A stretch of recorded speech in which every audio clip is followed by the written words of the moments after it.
Good afternoon, everybody. I think there's be probably a few participants joining over the next couple of minutes, but look, we just try and get going anyway and make sure we get everything covered within the hour. So look, my name is Barry Toomey and I'll be the moderator for today's webinar to discuss rethinking technology, innovation and change. And I'll just introduce our three guest speakers. So first up, for speaking today, we'll have Professor Seamus Kelly. He's Professor of Organization, Technology and Society in the School of Business in UCD. He'll be followed by Mike Lewis, who's the Chief Commercial Officer from Storm Technologies. And then finally, we'll have Dr. Vinoda Nandakori, and he's speaking for the Global Solution Leader for Talent Transformation Technologies in IBM. The approach today is to try and promote discussion around how technology can be used exclusively or as part of a solution within different sectors and application fields. So as our speakers are talking, please feel free to add any questions to the Q&A section rather than the chat section, and we'll try and get to these then at the end. To provide a quick background to the Advanced Centre, it was founded in 2020. It's funded by the HEA as part of the HCI Pillar 3 initiative, and that the centre is in association with UCD, IT Sligo and TU Dublin. And it was founded to address the future skills need in the area of digital transformation. We are offering accredited courses from individual modules through to master's programs, and the aim is to give flexible learning options to professional learners, and these are offered then through our 11 themes. So within the 11 themes listed here, we currently have 150 different modules that are available for individual enrollment, and then also 25 different programs then within each of these themes. The programs themselves include certificates, diplomas, and master's programs, all accredited then by the host institute. And these offerings will evolve in the coming years as we get, I suppose, a bit more set up. And ultimately, we want to be able to mix and match, stack awards, stack modules, and then across different themes and institutes to create, I suppose, new awards for learners, whether it's certificates, diplomas, or master's programs. So look, if you have any questions on the Advanced Centre side of things, please get in touch or visit the website. We do have a new and improved website due at the end of March, but look, as an idea of what type of courses we currently have available, they're available to view on the website at the moment. Just before I introduce our first speaker, just please note that this webinar is being recorded and will be made available afterwards. Also, as I said at the start, if you have any questions throughout, please put them in the Q&A section, and we'll use that then as part of our discussion after the three speakers conclude. So I'll stop sharing here, and I'll introduce Professor Seamus Kelly as our first speaker, and I'll let you start off. Thank you. Brilliant. Thank you very much, Barry, and good afternoon, everyone, and thanks for the invitation to talk. So what I want to do is maybe present a slightly kind of contrarian argument about digital innovation. And what I want to say, I think, is that I think there are problems with the conventional ways in which we think and talk about digital transformation, or the ways in which we think and talk about technology, innovation, and change more generally. And I think that these conventional ways, and I'll say a little bit more about those in a moment, I don't think they serve us well, because I think one of the typical things is that they ignore the social embeddedness of technology, and consequently they radically oversimplify, which first of all, I think obscures some of the important political interests at stake, and I think leaves us at the mercy of powerful yet seemingly very innocuous kinds of political interests. So basically, I think what we do need to do is to radically rethink our assumptions about digital innovation digital transformation. And I'm not doing this from an anti-technological point of view or an anti-change point of view. I'm very much in favor of technology and change. My original undergraduate degree was in engineering and microelectronics. I have a great love for technology, but as an engineer, I think I was forced through experience to become much more attuned to technology's social and political character.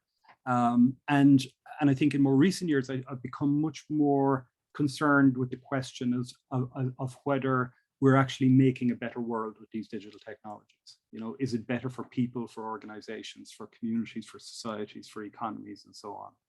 And in the context of the 10 or 15 minutes I've got here, I'm only going to be able to give you a very broad sketch of some of these concerns and maybe point you in some directions of kind of what I see as more promising ways of thinking and talking about technology and change.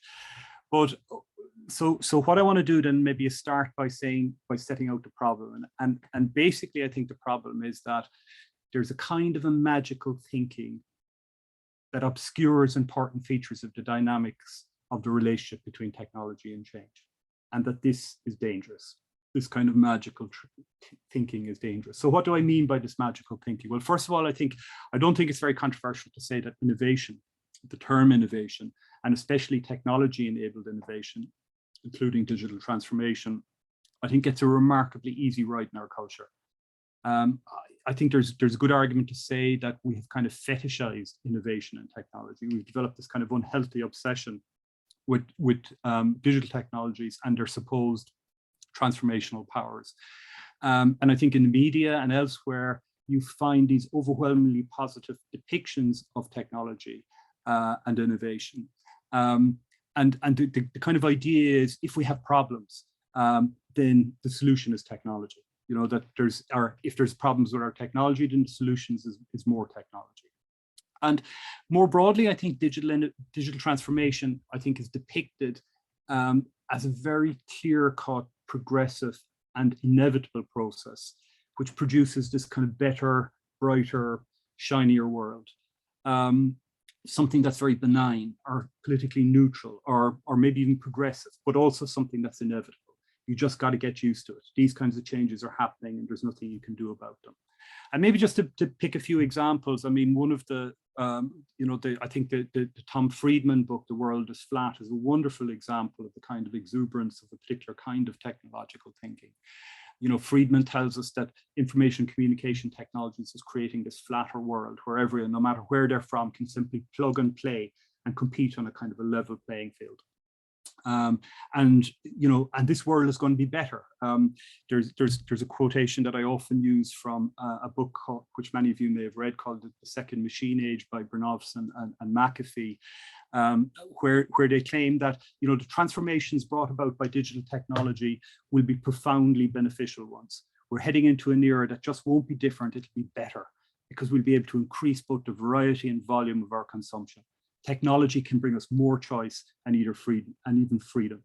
And so these are two academics from MIT who are making these kinds of arguments. So I think these are arguments that I think are out there and often go unchallenged. I think they often go unchallenged. And I think one of the reasons that the quality of the debate on these kinds of issues is so poor is that a lot of our technology education comes from the technology industry and from consulting services industry, which makes a very good living from promoting particular kind of technological solutions to all of life's problems. And I think if you're interested in this notion of kind of technological solutions, I'd really recommend reading some of Evgeny Morozov's work on this.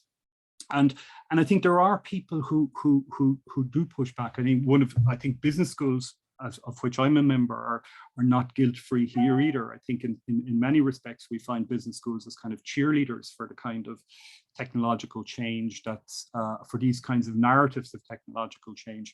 But what I would do is, if people are interested in an alternative viewpoint, I'd point you to a number of places. First of all, there was a wonderful article in the New Yorker a few years ago by the Harvard historian Jill Lepore, which was a polemical attack on Christian Claytonson's notion of disruption and a reflection not only an attack on the notion of disruption and the way in which Clayton's arguments kind of misuses history, but also a reflection on the damage done by our modern obsession with and kind of lionization of innovation. And someone else I think who's very good in this is a British academic called Chris Gray, who wrote a paper a number of few years ago, which he called The Fetish of Change. And he makes similar arguments around a very related kind of phenomenon of organizational change and change management, and really challenges the kind of notion that is at the base of a lot of kind of change management text, the notion that the world has gone crazy, that change is happening faster than ever before, and that, you know, the way to get around this, or the way to survive in this kind of really hostile environment, is either to manage change systematically or to use these kinds of technologies to innovate in interesting ways. And I think both of these articles and both of these kinds of contributions, I think, really challenge some of these kinds of assumptions and point to some of the damage, And also, I think you can find within the literature much more careful empirical studies of digital transformation attempts. And this is some work that I've done myself as well, which often reveal a much more ambivalent story if you look very carefully and you follow an attempted change program over an extended period of time. And what you often see in these kinds of cases are examples of repeated failures, wasted resources, change fatigue, cynicism, and a kind of a cynicism that's often very damaging to people in organizations, to the broader communities in which they live, and to the broader economies in which those are based as well. So, but I don't think we hear these stories often in the kind of the mainstream, and I think that's a problem. And oftentimes when we follow these kinds of processes in organizations, what we often see is that these kind of so-called kind of failures are very skillfully brushed under the carpet. And still this kind of broader narrative, this broader, very positive narrative of technology and change and the wonderful change that comes with it is kind of brushed, is kind of forgotten. And so, and one of the problems here, I think, is that there's something about us that we find this narrative very compelling. This notion that technological transformation is almost this kind of magic wand. You know, it offers us this kind of fantasy of starting over, of putting, you know, these messy, difficult political organizations, of putting these in the rearview mirror, really, and having this nice clean slate by transforming your organization in a particular way. And in some sense, I think these are fantasies. And these are fantasies that you can only be sustained by ignoring how technology is socially embedded. And one of the things that I want to argue is that technology is social and technology is political.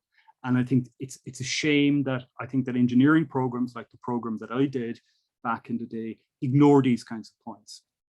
And instead of thinking about individual technologies, I think it's much more helpful to think instead of what we might call techno-social infrastructures rather than isolated technologies. And I think one of the things that you get by thinking more in terms of infrastructures rather than isolated technologies is that there's no such thing as a greenfield site. You're always dealing with a brownfield site. If you think back, some of you will remember some of the movement around business process reengineering in the 90s and early 2000s and so on. And Michael Hammer, who was one of the main proponents of business process engineering, his kind of catchphrase was, you know, don't automate, obliterate. And here I think you have this, again, this kind of fantasy of escape, this fantasy of the clean slate, that you can brush all these complex organizational problems aside by simply introducing this nice, shiny, new sort of technology. And so I think what we need to do then is we need to pay much more attention to the kind of institutionalized techno-social practices that make up an organization. And in my experience, in terms of looking at change programs over an extended number of years in a range of different companies, one of the main ways it seems to me that digital innovation projects go awry is that technology is developed on a very superficial understanding of the practices that it's designed to support. And I have plenty of examples of that from all sorts of different domains if people are interested in questions or something like that. So there's sort of one thing in the sense that, that we don't understand enough the social context in which the technology is being embedded. And also, I think we don't understand the politics around technology. One of the things we did from a research point of view was spend a long time looking at an attempt to transform the Indian Public Health Service. And one of the things that we saw very plainly there was the role of a kind of a competitive, individualistic career politics within the service, where you had a lot of work being done in building important aspects of the new infrastructure, and then a new chief of health would come in a particular state or something like that and decide they wanted this other technology because this was something that that would kind of mark their contribution to the organization. And huge amounts of very careful work and effort over an extended period of time were just brushed away with this kind of fantasy that this new shiny gleamy technology would provide the kind of change that was needed. So in some sense then, what all I'm arguing for is that first of all, that we be more attentive to these kinds of messy, difficult aspects of digital innovation projects. But also I think we need to develop much more sophisticated and nuanced and realistic ways of thinking and talking about technology and social and organizational change that can help push back against these very simplistic kind of narratives that I think dominate. And so what I want to do maybe with the last couple of minutes that I've got left is maybe just point to some other ways, point to some other assumptions about technology that seems to me are much more realistic assumptions and more grounded assumptions about technology. And there are assumptions about technology, I think, that I've learned from studying technology over extended periods of time in organizations over the last 30 years or so. And maybe just to finish on a few of these small points. First of all, I think the world of organizations and technological change processes is complex and messy. Technology does not transform organizations in well-defined or deterministic ways.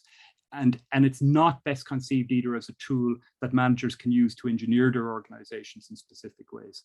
There's, this kind of fantasy of control. Technology is something instead that's political. Technology is a neutral. Technological implementations often favor some groups over others. They almost inevitably will favor some groups over others. And also technology sometimes subtly contribute to changing the ways we think about ourselves and others and how we relate to the world. So there's a political content to these kinds of technologies that often goes under the radar. And in some sense, I think an important way of understanding technology, not as this thing which has these well-defined impacts, is that technology is something which is socially embedded. It's something that's dynamic and always in formation. So technological outcomes almost always have unintended consequences associated with them. And really crucially, the same technology can have dramatically different implications, even in what look like very similar organizational contexts. And so if you're studying technology and trying to understand the role of technology in process of change, I think the most important point is that context is king, that the same technology can be appropriated in radically different ways, even in very similar kinds of contexts. And so what this tells us, I think, is that technology must be used to have effect. And that one of the things that I found very useful to make a distinction between over the years is a distinction between the espoused technology. So that's the way how you read the technology off the box, the claims that are made often by the vendor about the technology, versus the multiple kind of technologies in use that you see in organizations as people appropriate these technologies and make them part of their work. And so if you ask, kind of questions about, technologies like Facebook and say, is Facebook a good thing or a bad thing? I think that's misframing the question. I think what you see is multiple Facebooks in use. In some cases, you see Facebook being used maybe with elderly communities to battle things like isolation and stuff, and really nice, interesting outcomes. In other places, you see a different Facebook in use, a Facebook in use which maybe is used to bully people or something like that. So instead of talking about technology in the singular, I think we always got to think about a whole range of different technologies in use. And oftentimes I think it's almost worthless really talking about espoused technologies, that what you have to do is you have to follow technologies. You have to focus on how they change over time, how their use changes over time. And you need to follow them over an extended period of time. And technological implementation typically, I think, is an ongoing process. It doesn't have a fixed end point because users can keep on redesigning the technology in their own way. And so instead of thinking about implementing technology in a traditional kind of project management way, I think it's often better to think about ourselves as trying to shepherd or cultivate technology. And I think cultivating or shepherding technology requires a huge amount of care, a huge amount of vigilance, a huge amount of sensitivity, but also a huge amount of political skill. And finally, then maybe to say is that when we think about these kinds of complex techno-social infrastructures, I think we have to also be very mindful of the kind of the interconnectedness and the fragility of these infrastructures and the new kinds of vulnerabilities that they produce. And so a crucial aspect here, I think, is that we're not in control, and that, you know, we can shape these kinds of technological outcomes, but we can never, in some sense, determine them in particular kinds of ways. And so I think these are lessons that we've learned from actually going and looking at how technology gets used in organizations over extended periods of time. And if I had to finish on one point, I think it would probably be this then to wind up. If you view technology as the solution to your problems, then I think you don't understand technology and you probably don't understand your problems. So maybe I'll leave it there, and I think I'm just about on time there. Thanks, Barry. Well, that's a big point to leave us all thinking about now before we introduce Mike. Is a tough act to follow now, trying to bring us back to the table and realize we can use the technology maybe without having to figure it all out. So look, thank you for that, Seamus. You can, if you want to turn off your camera there, and then we'll give Mike center screen here. So Mike Lillis from Storm. Thanks. Afternoon, everyone. As Barry mentioned, my name is Mike Lillis. I'm the Chief Commercial Officer at Storm Technology. Thanks to the guys at UCD Advanced Centre for inviting me to speak. And also thanks to Barry for a very interesting presentation. I think it's a very hard act to follow for Professor Seamus. So I think just a little bit of background about myself and what I'm going to present. I have worked in the services part of technology for 20 years. I graduated from University of Limerick with an IT and telecoms degree. And as part of that degree, I did a 9-month placement with JP Morgan in London. So I ended up going there for my cooperative education and started my career there as on their graduate program. I think interestingly, during that part of the graduate program, I saw a lot of the kind of socio-cultural pieces Professor Seamus spoke about with the collapse of Barings Bank. So oftentimes, you know, we lose the concept of technology's importance and things like that, and how it can help recover from it, but also its contribution to it. So I'm going to spend some time talking about the importance of not only your ability to impact innovation and digital technology, but also if you form part of a team that is going to be a part of digital transformation, innovation, any of those buzzwords that Professor Seamus alluded to, you can have a very material impact in that in your careers or in your next career step. So I'm going to talk a little bit about my experience in those spaces, and I'm going to use some, I guess, old-fashioned technology terminology like people, process, and tech just to form the discussion. So I'm going to share my screen, and hopefully you guys will be able to see my slideshow. So there's 2 slides, just so you don't think there's going to be half an hour of death by PowerPoint, as we say. So I guess when I look at people, process, and technology, starting with the people element, we have a vision of innovators like Steve Jobs, like, you know, these great startups where it's about one person. You know, you look at Jeff Bezos and other people like that, but they really always need a very strong team around them to succeed. And the free thinkers, I find in my experience, do need the structured thought around them, so that the free thinkers get the time to generate ideas and innovate, and structured thinkers often are required to harness those ideas into something tangible. So as I show here in my in the PowerPoint, everyone I feel has a part to play. And when I look at innovation, digital transformation, I think of various times in my career where I may have contributed to small changes which made a big difference. And one of the things I worked on in one of my first roles as a graduate was on a trading platform for a government bonds desk for JP Morgan, which covered, it was a global coverage, but I worked specifically with the European traders. So I would have spent a lot of time with them, understanding how they can work with markets to analyze data, to trade effectively, and to also understand the movement of their position in terms of the stock they held. So it was very pressurized work, because you felt as a guy in your early 20s that you had a lot of input into some of the decision-making processes the guys had through the presentation of technology that enabled them to do so. But I was part of a 6 or 7 man team where we all had different strengths that we threw into the pot. And we all had weaknesses as well that we had to be aware of when we were talking with people, because you always need to understand, I guess, what you know and what you don't know. So a lot of my outside of work life goes into sport. I love watching sport. I love analyzing sport, and I coach in my spare time when I can as a volunteer. But I look at it in a sporting way a lot of the time. So if you think about creative players in any sport, I go back to the Galway team in the late 90s that won a couple of All-Irelands. You had a Kevin Welch and Sean O'Donnell in midfield, but you had the creativity of Michael Donlan and Jeff Allen up front. If you look at the Irish ladies soccer team, for example, you have the creativity of Denise O'Sullivan and Katie McCabe, but you also have the Megan Connolly's of the world that are as important in terms of moving from front to back and back to front.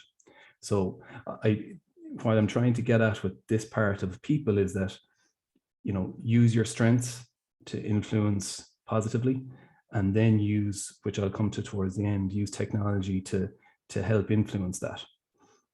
The second piece of my presentation is about process. So this can be a very boring word. What's the process? How do we keep to it? But I've found over the years that if everyone is too busy to think about what they're doing, then they can't observe their own behaviors and see how they can improve. So the same applies to teams from 2 to 3 to 2,000 to 3,000. Capacity planning is key in terms of running a successful business. And I found that sometimes managers are typically tasked with the same, how do they improve the process? But if they're not in the business day to day, they can't effectively encourage change. So team members need to be listened to, suggestions discussed, and a view formed on how a team can improve. In my own leadership roles, this has been key, because I've run teams varying in size from 40 to 60 to currently only 6 or 7 or upwards to 10 at times, but you always have to maintain a keen focus on your team's goal. So for example, when I moved into that department where I had, whatever number of people working in my remit, there was no management structure. It was all reporting into me directly at the start. So I took the time to think about the shape of the organization I was in, how I would organize it in terms of people's strengths and what leaders could help me to achieve the team's goals. And we split it into 3 separate teams with team leaders, associated packages, all that good stuff. And then, in that area, I could delegate to the SME in that field and feel that the real strong, deep tech that person had learned could influence his team. The team could look up to him or her in terms of their skill set and escalate to myself if there was any assistance required. On a more, not mundane, but on a simpler basis, if I look at the shape of the current sales org, and my role at the moment is to own a 5-year growth strategy for our company, which is about 170 staff at the moment. But at the start of that 5-year journey, it was circa 100, 110. If I look at that element, a simple organization of the sales team so that we had more administrative people handling renewals, so which would be more, task-driven work, and then allowing people who may have done both that plus the creative solution selling to focus on creative solution selling only, meant that the number across the team grew across the team. So I think again, and apologies, this actually applies to not only sport, but if you're into fashion, if you're into dancing, if you're into art, if you're into whatever way you translate this in your own mind, you know, people can sometimes get pigeonholed into certain roles. But I find, looking in the sporting vein, if somebody is used to playing as a right back, left back, centre back, if they have ambitions to try a different position, if they want to play in midfield, or if they want to play up front, and that can apply to any sport, I think until you give them the chance to do it, you know, they won't be able to turn around to you and say, you gave me a fair crack of the whip. And I accept that, you know, I'll be a right back or a centre back or a left back. Yeah, you might be surprised by what people can achieve. And when I look into the real elite echelons of sport, as I alluded to in the first section about people and, you know, All Ireland women football teams, the Irish ladies soccer team at the moment, a really good book to read if you're interested in that kind of thing is 11 Rings by Phil Jackson. So Phil Jackson would have coached the Chicago Bulls and Lakers teams very successfully in the late 90s, I think, mid 90s. And, you know, a good example would be, you know, Scottie Pippen with the infamous Chicago Bulls was probably really a small forward, but to accommodate the strengths of the rest of the team, he played as a shooting guard or a point guard. And then if you look at Jackson's Lakers team, he had to accommodate Shaq, Kobe Bryant, Horace Grant, Derek Fisher. Karl Malone came from Utah as well. So really good book for team-based innovation there on Jackson's thought process. Struggled a little bit with his whole Indian mantra in terms of, you know, the American Indians and how they use their various techniques to rest the mind, but that's probably for another day. I just thought that book itself was a riveting read in terms of how you can get a team working towards their goal. Finally, on technology. So I think very much aligning with Seamus's point. I guess I've worked for organizations that have used Microsoft, HP, Google, Amazon, Salesforce, and generally those technologies will have a product that takes all of the best from the marketplace and positions it for the likes of myself and Storm, where that product can work for a client. But my belief and my experience over the years working in the services industry is that technology is only really of real value when it can be transformed to understand the client's business and tailoring a solution to meet the client's needs. And there's an age-old debate in technology of configuration versus customization. And I often seek advice of the client buying the technology when we get into that debate, because ultimately if somebody wants to buy a product and you are a services company implementing same, the client is your paymaster. So if they wish to twist the technology in a way that suits their business, so that I mentioned at the top, the time to do things, if they want to twist that technology so they're not spending their time changing their processes, then as a client, you know, they have made the decision to say that, you know, our processes are okay, we'd like the technology to meet it. Sometimes a lot of the companies I've seen, I've worked in, I've competed against in a sales process, will try and get the client to mold their process to the technology, which I think is a huge change for a business that may be in situ for 30, 40 years. It may only be in situ for 5 or 10 years. But I generally, and this is probably the key point, is listen to the client. What do they want? And tell them how you can achieve what they want. Because ultimately, if you make the buyer successful, they'll want to come back to you for further business, and you'll create a longevity relationship, which will create the respect between both parties, where you can challenge each other and bring future tech to them that'll help build their business. So I guess, folks, my last point for you all, at whatever point you are in your career or in your education journey, is innovation isn't always that huge thing that we see on TV in the movies. You can contribute to it in what you might feel would be a small way, but it may mean a lot for the team that you're in. And my very, very final point is time. So, you know, if you do get time with a client, I generally, if I'm looking for a meeting for a half hour or an hour, always end with 5 or 10 minutes to spare, because that person will be quite busy and they'll really be happy if you give them 5 or 10 minutes back to give a cup of tea and think about what you just presented to them, and you'll be seen in a very positive light, has been my experience over time. So that's the end of my presentation, folks. I want to thank you all for listening. And if there's no questions at the end, have a nice weekend and enjoy the nice weather.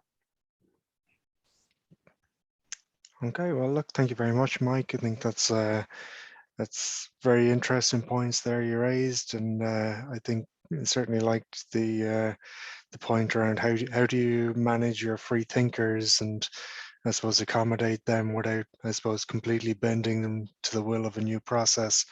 So hopefully from that side of things now, Vinoda can tell us all how we handle our free thinkers from a HR perspective.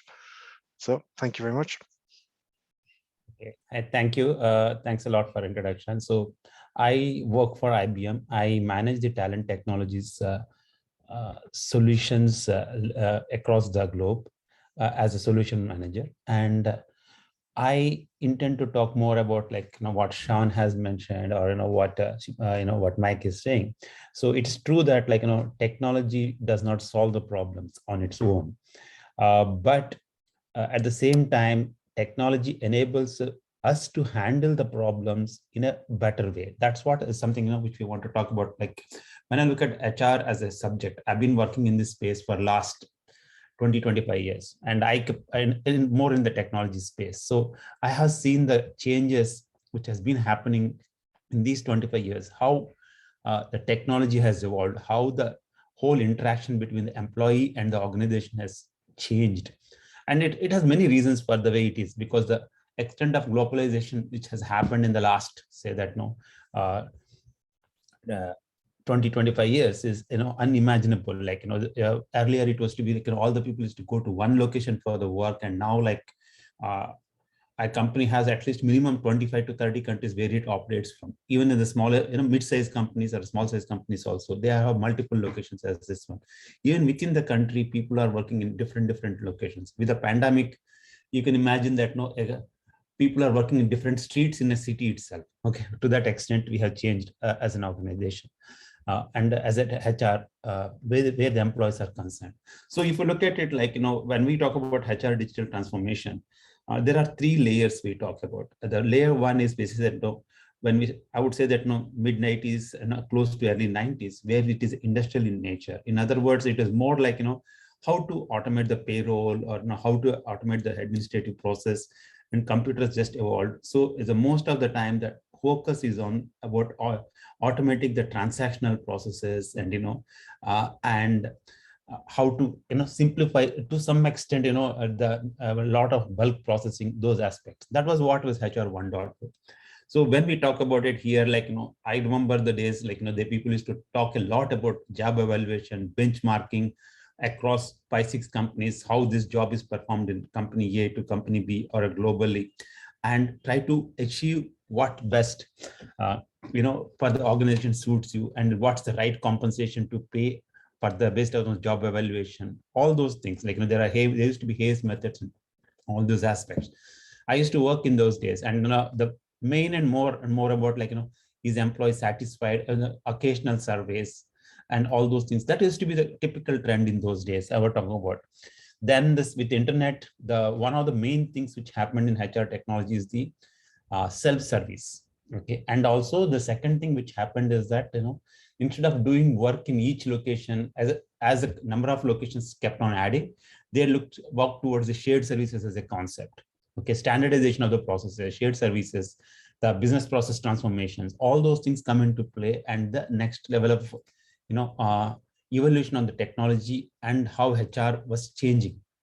Okay, even at this stage, I would say that to a large extent, the systems were homegrown or large ERP systems, and they were kind of managed internally and all those things. One of the things I would say that post 2008 or 2010 started happening a lot more in human resources is the cloud solutions. Today, if you look at it, every organization is leveraging cloud solutions in human resources. That actually opened up the complete different perspective, the way things gets managed. And it is along with that, a lot of other aspects come into play. Today, if you talk about any HR deployment or any HR process reinvention, The fundamental thing, as Mike was mentioning, is the people. And then you talk about the process, how it can be simplified around the people. And then we talk about the technology. Sequence is in the same way, it follows. But the approach we take typically now is that design thinking, look at the persona concepts, how exactly multiple technologies can be plugged towards to get that employee the best experience. So the whole aspect of the way you look at the people, the way employee engagement with the organization, with the managers, everything has changed in the past. I would say that last 10 years dramatically. Okay, and as I said that in the last 2 years it went even further, because when I came to Ireland very recently, about 5 months back. Okay, I actually went to the office only beginning of February, first time. Okay, so imagine I've been sitting in this country, working alone and not interacting, and I'm performing my job. So my entire technology or the processes around people, every aspect of it had to be managed completely remotely and effectively.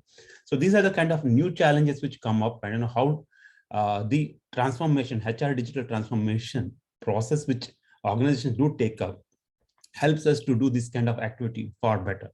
So that's what exactly I would say that the way I saw and I personally have seen, as I was working on HR technologies for last 20-25 years, this transformation journey. Okay, if I go back and say that early part of, I'll touch more and more about the one area which is learning side of it as we talk about it and what is happening there. Okay, so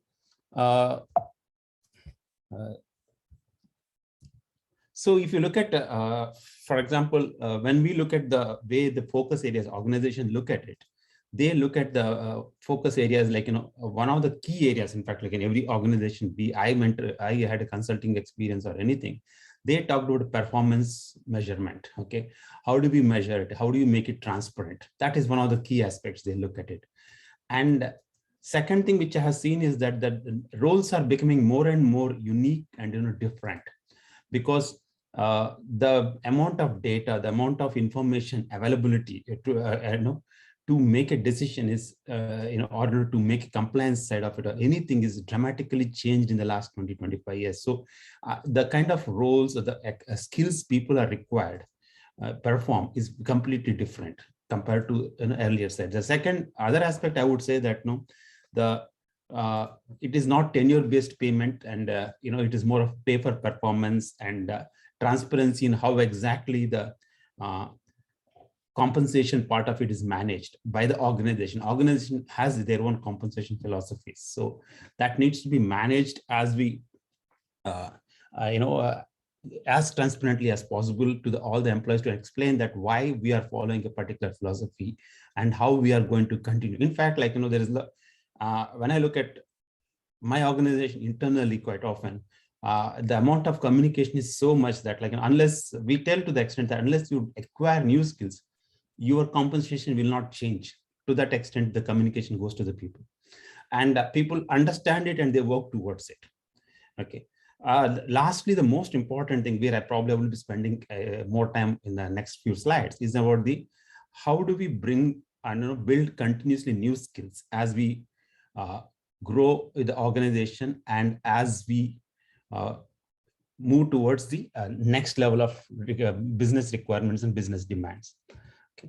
So again, if you look at learning and development as a concept, there are again 3 variations over the last 20-25 years. The first one was, I think, early 90s, everybody used to attend classroom training, and everybody used to say that how many classes I attended, how many classes we delivered. That was the measure for the typical learning department in the company. Okay, and training content, 90% was in-house developed, or probably they used to get external consultants directly to deliver the content. That was the good old days, and I remember those days pretty well. Like we used to get nice resorts outings, and we used to attend the trainings. It was all something different. But as we move toward the next generation internet-based one, it is more about some amount of career path brought into picture. Not everybody needs to attend every training. Only a certain level of people has to attend something more. And then training content was somewhat I would say that there is industry standards established, the how the online content needs to be developed, like in a SCORM format is one of them. Okay, but they were leveraged still continuously through the internal LMS solutions, okay, or learning management solutions. And as we move towards a new digitalized era, okay, here the content is highly personalized, okay, and the predictive analytics part come to play, like, who needs to do this additional training, whether the person has done the basic earlier levels of training, so that naturally the better recommendation of what needs to be done, communication starts pushing towards it, okay. And employee also can move towards, like, they can see where they are and what are the career options available, and they can see the learning path their own way. So that is another way of, you would see more and more in the technology side, technology firms you see more often. Even in the other firms, the learning paths, career development, progression, all those things are very highly interconnected in the best of the breed organizations, okay. Then content curation is actually something very new. It is happening because still a lot of organizations go for the standard content, but the curation, there is a complete new spectrum is coming into play, okay. Then when we talk about, so exactly, if you look at learning, how exactly it is happening, when we started in early times, all I need to know whether this person has done the course, whether it is recorded, not, that's where it was, okay. Then they built the learning management systems through which they used to offer the courses, offer the content, and everything gets managed. So okay, now as the next level of HR 3.0 is coming into picture, this learning experience platforms, okay, that is becoming very, very critical, because it's not about, like, whether how you learned it, how it is becoming intuitive, interesting, and shareable is more important. Like, learning via mobile is quite common, but that's something basic. But they are looking to how exactly that learning experience can be better. So if you look at the left side here, okay, you see the standard LMS platforms and technologies, which does the first two layers. Okay, these are some of the main players. You would have seen it and would have heard in your careers. Okay, but when you move to the right side, you would see these virtual reality forms like Jensen 8, or which you look at the forms like Decreed, who are very much focused on the learning experience. These people are sitting on top of these standard human resource software solutions to get employee better experience. And this is exactly the transformation we are seeing it. And I am not saying that it is complete. It's a continuous evolution process every time we start building something like this. So I just want to close with this particular slide when it comes to how exactly the future HR is going to look like. Something which you would have seen it, like, you no longer talk about, like, I just touch upon a couple of them here. One is the chatbots and robots, okay. What happened here is that, like, you no longer have to log into the system to see what it is, but you open up a chatbot and you put natural language, and it automatically helps you to do the transaction and closes it. Okay, it's not, in some of the organizations, these things are done even through WhatsApp applications. Okay, but we are trying to integrate the social and the organization demands into the single platform in a way. Okay, so that is something you see more often. The second place, I would say, in human resources, you would see a lot of change. In fact, like, most of us do know that we have to send how many times the same document to different places. So the blockchain is probably going to be one of the major players as we go towards it. It could be now, but it could be maybe like in blockchain maybe about 3-4 years away, but it is going to come in. The predictive analytics or AI augmented insights, okay, in every decision making is something which is happening in a lot of organizations. For example, when we look at who needs to be progressed or who needs to be promoted, okay, at this point in time, virtually I get a qualified people's list from the HR proactively to look at them, because as a manager I may know, but if I have a team of 200, 300 people, I need something more than that one to make a decision. So this is where exactly I know a lot of predictive analytics, based upon the career path, ratings and everything, the kind of recommendations do come out of it. So that is something which we have seen quite often. Okay, and these are the three, voice-enabled mobile phones. These things I'm not talking much about it. These are the three technologies I would say, okay, in human resources, as they go more and more digital, you would see more and more often. So with that, I would like to conclude here, and back to you, Barry. Yeah, thank you very much, Vinod. That was very interesting. I suppose we can welcome Mike and Seamus back there. So look, we might try and take a leaf out of Mike's book and wrap up early if at all possible. And I suppose, look, the other side of it is there's a dead stop at 2 o'clock anyway, so I think the link will wrap up. So look, we might just put a quick point then to the three presenters and just get a quick response. So I suppose from Vinoda's presentation there, you can see that there's so much more depth and thinking going into HR and managing staff and people. Where do you see the balance between, I suppose, that face-to-face interaction and probably that bit more digital interaction that we've had to handle over the last 2 years with remote working? How do you handle it, or where are the grey areas? If you want to start us off, Seamus. Okay, thanks, Barry. So your question is in relation to remote working.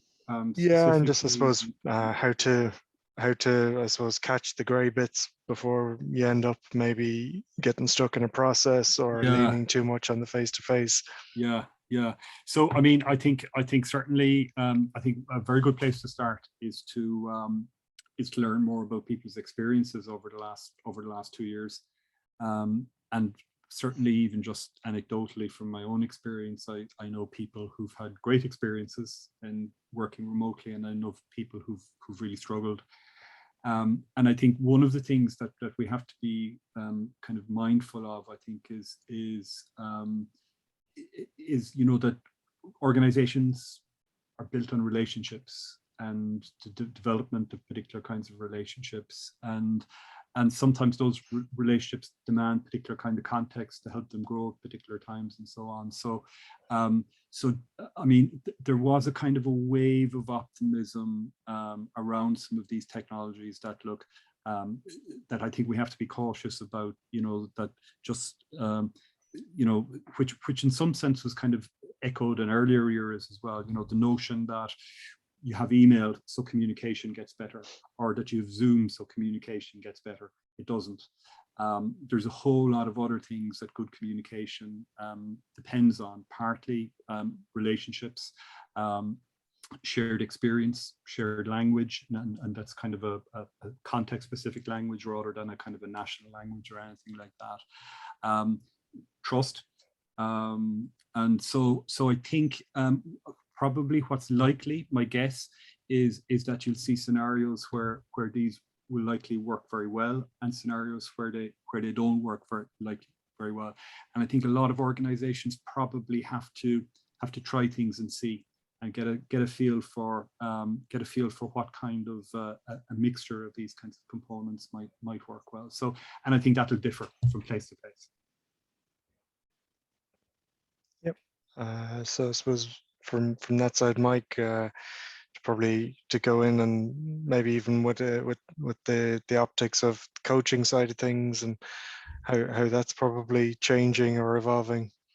Yeah, and I think in the workplace, Barry, for sure, I think the ability to one thing I struggle with is body language. I would always, in a business sense, when you're in a room with somebody, it's an awful lot easier to read the room, read the tone, especially if you're in a negotiation.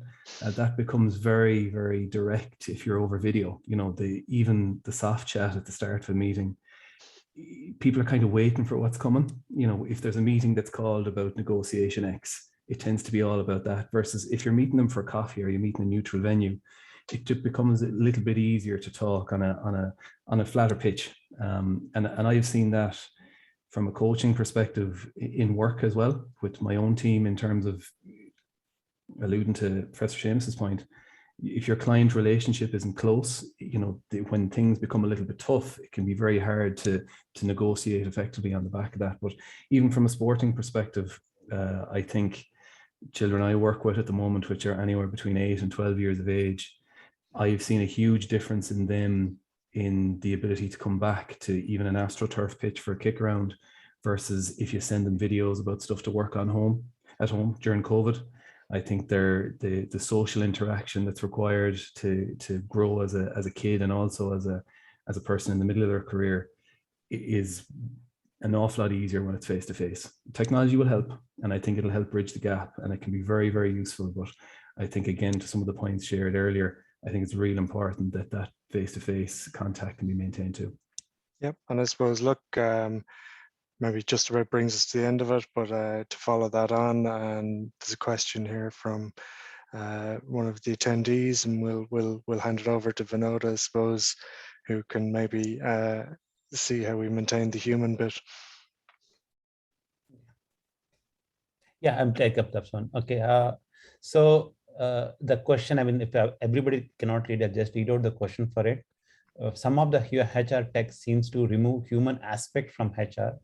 How do you ensure that using AI for example, employees' performance reviews, for example, that you don't come to bias, given that there are loads of examples of bias in AI?